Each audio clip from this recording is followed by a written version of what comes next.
Les agents IA sont là et c'est révolutionnaire. Honnêtement, je vais aujourd'hui vous faire une live démo de Manus qui est après DeepSeek, l'application chinoise qui fait trembler tout le monde et qui va faire trembler tout le monde puisqu'aujourd'hui c'est uniquement une bêta accessible à 13 000 personnes environ avec 1 million de personnes sur la liste d'attente. J'ai eu la chance vendredi dernier de recevoir un code de la part de l'équipe fondatrice pour tester cet outil qui est en bêta et je vais vous faire découvrir aujourd'hui en exclusivité l'intérieur de cet outil, comment ça marche et qu'est-ce que ça délivre. Et vous verrez à la fin de la vidéo, c'est incroyable. Le potentiel de l'outil, c'est bien plus large que ChatGPT pour celles et ceux qui l'utilisent. Je vous invite à regarder cette vidéo. Il y a un potentiel majeur. Donc maintenant que je suis connecté, vous arrivez dans une interface qui ressemble étrangement à celle de ChatGPT. Sur la gauche, on retrouve un peu le système qu'on a chez Claude, chez DeepSeek, chez ChatGPT, mais un petit menu avec les tâches qu'on a pu faire auparavant et qu'on regardera ensemble. Et avant de regarder ces tâches, je vous propose de voir quelques cas d'usage qui sont proposés par l'entreprise donc Manus qui nous guide un peu dans les usages qu'on peut avoir de cet agent IA. Donc moi j'ai testé le cas d'usage liste des entreprises YC qui fait un peu le côté étude de marché, recherche sur les entreprises, des startups qui vont chez Y Combinator. Mais vous avez au-delà de ça plusieurs cas d'usage sur l'analyse de données. C'est ce que j'ai fait moi et un des cas sur le marché du freelancing, on va le voir après. Je voudrais vous montrer concrètement ce que ça donne. On va partir de deux tâches que j'ai fait respectivement vendredi et samedi. Donc vendredi, j'ai testé en fait la partie analyse de marché. Donc le prompt que j'ai lancé au tout départ, ça c'est ma première utilisation de Manus. C'est très évidemment orienté vers moi, mais est-ce que tu peux me faire une analyse détaillée du marché du freelancing en Europe et aux États-Unis en me donnant des recommandations sur des startups à créer en 2025 avec l'arrivée de l'IA générative? Vous me direz un prompt que vous pouvez demander absolument à ChatGPT ou à Claude avec les nouvelles données où ils peuvent aller chercher sur Internet. Ici, l'action qui va avoir lieu après, une fois que le script ait été entendu par l'IA, c'est quelque chose de beaucoup plus poussé à la fois dans la manière de le faire et aussi dans les données qui seront ressorties. Alors, qu'est-ce que fait ici l'agent IA? Dès que je lui ai demandé, dès qu'il a retraité mon prompt, il va directement ouvrir en fait ici un ordinateur de Manus qui est, si vous voulez, sa console à lui sur laquelle vous pouvez intervenir à tout moment, c'est-à-dire que vous suivez en direct les actions qu'il fait. Et ici, vous avez la liste des premières actions. Il va aller chercher sur Twitter, il va aller chercher sur LinkedIn des personnes qui vont parler du freelancing, il va récolter des données. Et ça, vous pouvez le voir en direct. La première chose qu'il fait par rapport à ces tâches, c'est qu'il va créer une to-do.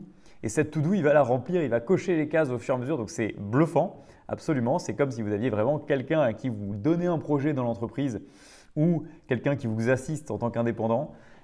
Et vous allez pouvoir suivre en direct ce qu'il fait et intervenir, c'est-à-dire stopper, intervenir sur le navigateur web en direct pour corriger des choses. Donc ça, c'est absolument bluffant. Ce n'est pas quelque chose que l'on a l'habitude de faire. C'est un peu une interface qui ressemble à YouTube. Vous allez pouvoir effectivement visionner en direct ce qui se passe pendant que l'agent IA travaille. Donc sur ce premier cas d'usage, je dirais c'est impressionnant la qualité du travail qui a été fourni. Honnêtement, là, je crois que c'est en quelques minutes. Ça dépend ce que vous lui demandez. Si vous lui demandez, on verra après, un projet un peu plus lourd, il va prendre le temps de le faire. Mais ici, on se retrouve avec un travail qui prend quelques minutes et qui est épluché parfaitement des sites américains, des sites européens, le marché de l'IA générative sur le freelancing et un rendu qui est parfait avec des documents qui sont par catégorie. C'est extrêmement intéressant et surtout c'est bluffant le travail qui a été proposé ici par Manus. Ce n'est pas simplement une promesse sur Twitter, on a vraiment une interface qui permet au global de remplacer quelqu'un qui aurait fait ce travail à la place de Manus. Alors, deuxième cas d'usage que je voulais vous montrer, c'est plutôt un côté applicatif. Et là, j'ai mis vraiment un prompt pourri.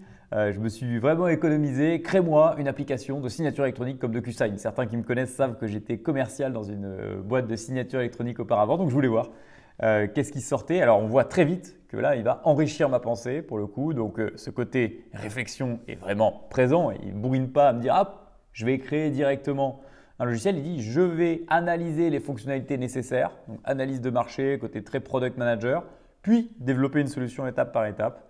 Et donc là, c'est ultra intéressant. On voit directement qu'une fois qu'il a créé sa sandbox, sa to-do, toujours la petite to-do qui démarre. Donc une analyse des préparations, un développement, un déploiement. Vraiment là, la démarche de Manos, c'est d'aller jusqu'au déploiement de l'application. C'est-à-dire que là, en l'occurrence, on verra que ça a bloqué à la fin, mais s'il n'avait pas bloqué, en quelques minutes, heures, il aurait sorti une application digne de DocuSign. Ça n'aurait pas été un concurrent de DocuSign pour X raisons, mais vous imaginez que après ça, il serait allé jusqu'à la création d'une application similaire à DocuSign à partir d'un prompt vraiment basique.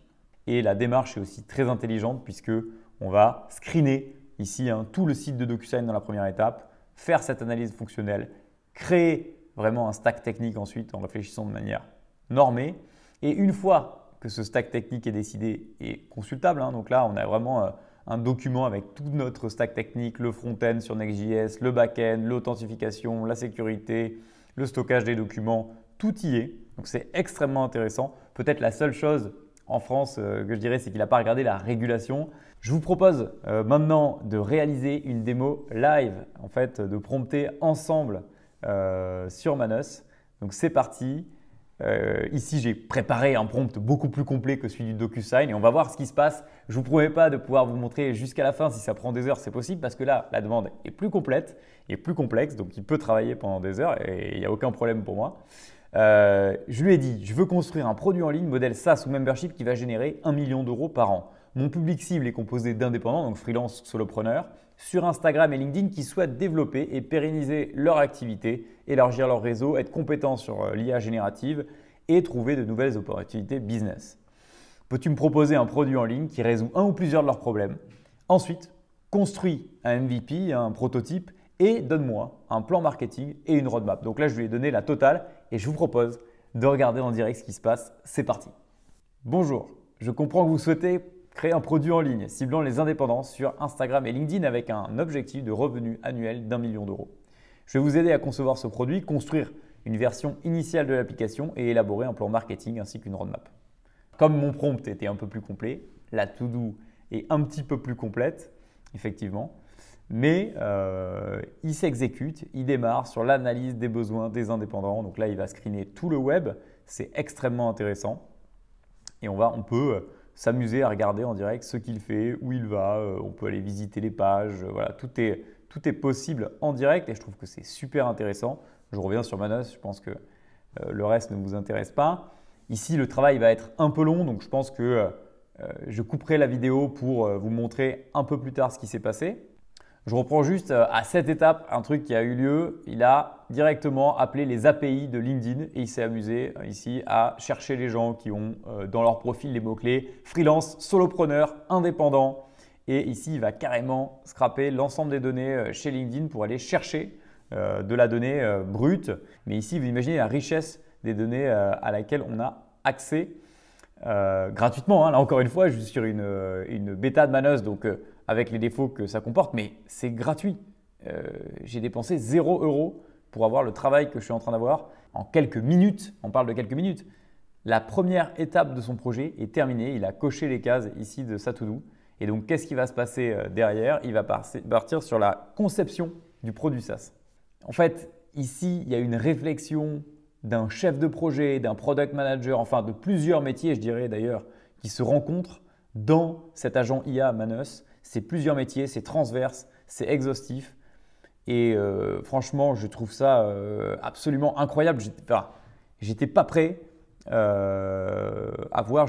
Pour être honnête, je voyais un peu toutes les promesses de Manos sur cette vidéo. Je n'avais pas accès, donc j'avais un peu cette suspicion de me dire bon, finalement c'est bien, c'est une belle promesse, mais qu'est-ce que ça va délivrer? Et là, les deux cas d'usage que j'ai montrés avant et celui-ci qu'on fait ensemble en live, je suis honnêtement bluffé du travail qui est réalisé et de l'étendue en fait, des fonctionnalités ou des compétences qui sont appelées dans cet agent IA.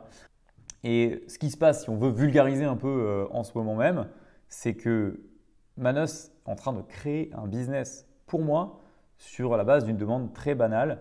Vous avez vu mon prompt, effectivement, il est complet, mais ce n'est pas un prompt technique. J'ai rien de technique, je pense que n'importe qui d'entre vous, je ne sais pas qui vous êtes derrière l'écran, mais n'importe qui d'entre vous peut rédiger le prompt que j'ai écrit. Et même si vous vouliez faire un truc très simple avec une phrase et que vous mettiez dans ChatGPT, rédige-moi un prompt pour créer un business, peut-être qu'il vous aiderait et vous arriveriez à créer le prompt un peu plus détaillé. Mais enfin, il n'y a rien à faire. C'est là où je crois qu'on a la croisée des chemins entre le côté indépendant, freelance, entrepreneur solo et l'IA. C'est que votre potentiel est décuplé. Les capacités sont décuplées. Vous pouvez faire des choses incroyables dès maintenant sans avoir besoin de scaler humainement votre activité, ce qui est toujours le cas quand on démarre en tant qu'indépendant. Ce qui est en train de se passer, c'est qu'il développe de bout en bout, sans mon aide, sans me poser une question supplémentaire, sans données supplémentaires, il me développe une entreprise. Ça donne un peu le vertige, quoi.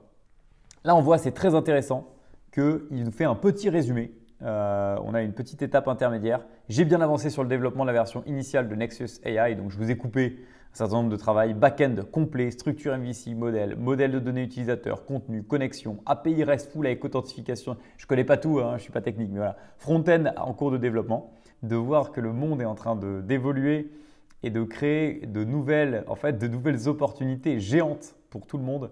Donc là, je reprends rapidement. Puisqu'on a un petit point de Manos qui nous dit « J'ai bien avancé sur le développement de la version initiale de Nexus AI. Voilà ce que j'ai réalisé jusqu'à présent. » Il nous fait un petit point, voilà, en bon chef de projet.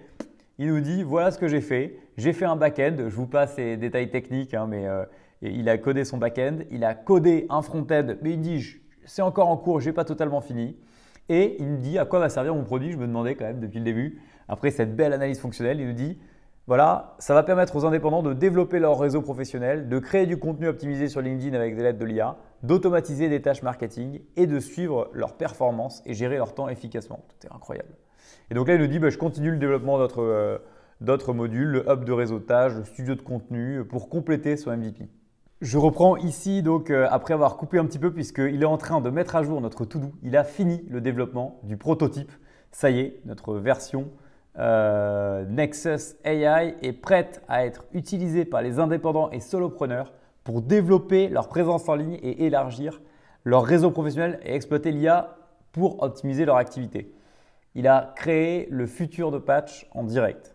La partie donc MVP est terminée. Il a terminé et il me fait un petit point. Voilà, la plateforme Nexus AI est maintenant prête à être utilisée par les indépendants et solopreneurs pour développer leur présence en ligne, élargir leur réseau et exploiter l'IA pour optimiser leur activité. On sent un petit peu qu'il a créé finalement le futur de patch en quelques minutes. Hein, on parle de minutes, c'est incroyable. Et maintenant, il va passer au plan marketing qui permettra d'atteindre 1 million d'euros de revenus annuels et à la création d'une roadmap détaillée. Franchement, Manos remplace, je pense, des semaines de boulot à plusieurs humains. C'est ça qui est franchement intéressant avec l'agent IA. Et là, on n'est plus dans la promesse. On a entendu Salesforce à fond dessus. Énormément de gens parlaient des agents IA en tout début d'année 2025, fin 2024. Là, c'est concret, sous nos yeux. On a un agent qui est en train de me créer le futur de mon business. Alors, je n'ai pas parlé à Manos de Patch, hein, mais on voit ici qu'il y a une résonance avec ce qu'on fait, nous, chez Patch, et ce qu'il propose avec, je dirais, une étape d'après. C'est incroyable. Une étape de plus qui est passée avec la roadmap produit qui est terminée. On va voir, hein, on voit ici le document si on a envie de le consulter. Franchement, Manos dépasse, honnêtement, ça dépasse l'entendement et toutes les attentes que je pouvais avoir. Parce que moi, franchement, on m'a parlé d'agent IA, j'ai écouté énormément de podcasts, regardé des vidéos. Et là, Manos, il a fait un boulot en moins d'une heure. Donc là, je suis à moins d'une heure hein, d'exécution, on regardera. L'analyse des besoins, le plan de communication, la conception produit, la roadmap produit, l'ensemble des fichiers code qui sont ici. Là, j'ai mon application, j'ai mes documents, tout est fait, tout est produit. Et Manos m'a créé en fait le futur de mon entreprise. Vous imaginez le potentiel de cet agent IA, mais il a créé l'application en entier. Il a créé une vision pour le futur. Il est parti d'analyse de besoins, il est parti d'une analyse de marché. On a vu en moins d'une heure quelqu'un remplacer plusieurs fonctions cruciales dans un projet entrepreneurial, quel qu'il soit, que ce soit un projet de freelance. Imaginons, vous voulez créer votre activité de freelance demain, vous lancez solo. Mais si vous avez plusieurs Manos demain qui bossent simultanément, la vitesse à laquelle vous allez pouvoir avancer, vous avez juste à vous occuper de finalement, et encore, hein, l'IA peut vous aider à créer de contenu, etc. Mais je crois que c'est là où l'humain finalement va pouvoir prendre sa place. Là, toutes les IA vont aller encore plus loin dans la démarche. Alors écoutez, vous avez suivi cette vidéo jusqu'ici. J'ai coupé hein, évidemment pour qu'on n'ait pas de problème tout le long, mais je suis ravi d'avoir fait cette tâche avec vous. C'était ma tâche du jour. Je dois attendre maintenant 23 heures pour récupérer une tâche de plus.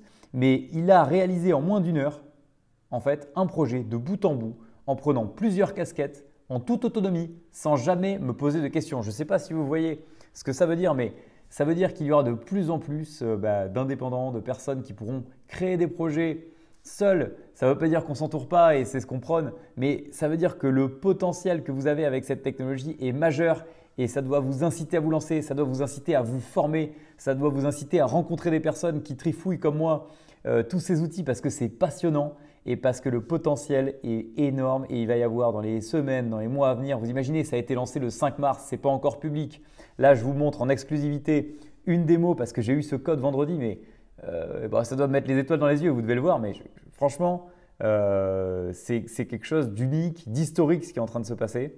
Donc, creusez ces outils. Nous, on lance cette communauté d'indépendants dédiés à l'IA générative. On a un événement à Paris pour celles et ceux qui sont là ce jeudi 27 avec un hackathon. Vous pourrez mettre les mains dans le cambouis justement.